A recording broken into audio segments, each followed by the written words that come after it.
Revenons en France. Si vous êtes en vacances, vous en profitez peut-être pour vous remettre au sport. Le plus évident, c'est la course à pied qui compte pas moins de 13,5 millions d'adeptes. Mais pour ceux qui s'y mettent, trouver chaussures à son pied est déjà très sportif. Les pointures étant trompeuses, acheter la bonne peut relever du casse-tête. Alors pour être bien dans vos baskets, suivez les précieux conseils de Marine Marc, Mathilde Lyotard et Léa Caboche. Est-ce que vous pouvez me dire quelle pointure vous faites? Je fais du 41 tiers. Ça doit pas être évident à trouver, ça? Non. Du 44 ou du 45. 39. 42, 41 ou 41 et demi, ça dépend. Vous faites une pointure ou 3 pointures? Pour des marques. À vous entendre, c'est un casse-tête pour se chausser. J'ai voulu vérifier. Première étape, une grande enseigne française, des rayons bien garnis et des vendeurs spécialisés pour accompagner les clients. Je vais vous orienter sur 3 modèles. Je chausse du 38, mais le vendeur me propose également du 39, car les pieds peuvent gonfler pendant l'effort. Comment vous allez vous sentir dedans pendant la pratique? Rapidement, les paires s'accumulent. Regardez cette marge. Bilan des essayages. 3 paires en 39, 4 paires en 38. Des très grandes différences de longueur, de largeur, de maintien. J'ai même essayé un même modèle en 39 et en 38. Ni l'une ni l'autre paire n'allait. Des difficultés courantes pour les acheteurs.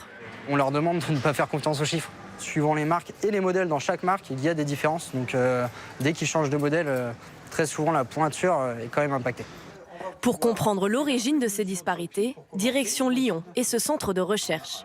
15 000 pieds de toute taille sont enregistrés dans sa base de données. On pense souvent que la pointure équivaut à la longueur du pied. Mais c'est surtout son volume qui détermine le confort, comme illustré par ces 2 moulages en 38. Il y a 60 mm de moins sur celui-ci que sur celui-là. Donc en fait, il est évident que cette personne-là, avec un pied fin, ne va pas chausser du 38 parce qu'elle nage dedans, donc elle va prendre du 37, voire du 36.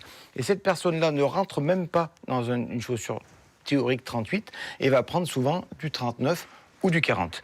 Plus surprenant encore, nous apprenons qu'il n'existe aucune réglementation qui définit les pointures.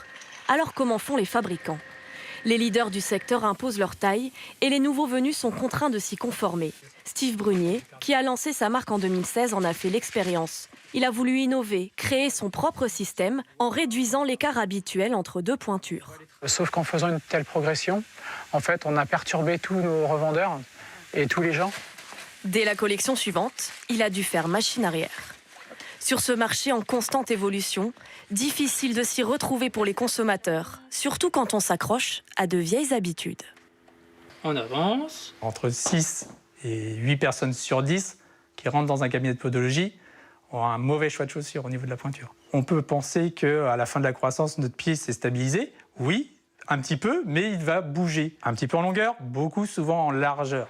Âge, sport, stress ou maladie, autant de facteurs qui peuvent faire évoluer notre pointure. Seule solution, essayer, encore et encore. En attendant l'arrivée dans le futur de chaussures sur mesure pour tous les budgets.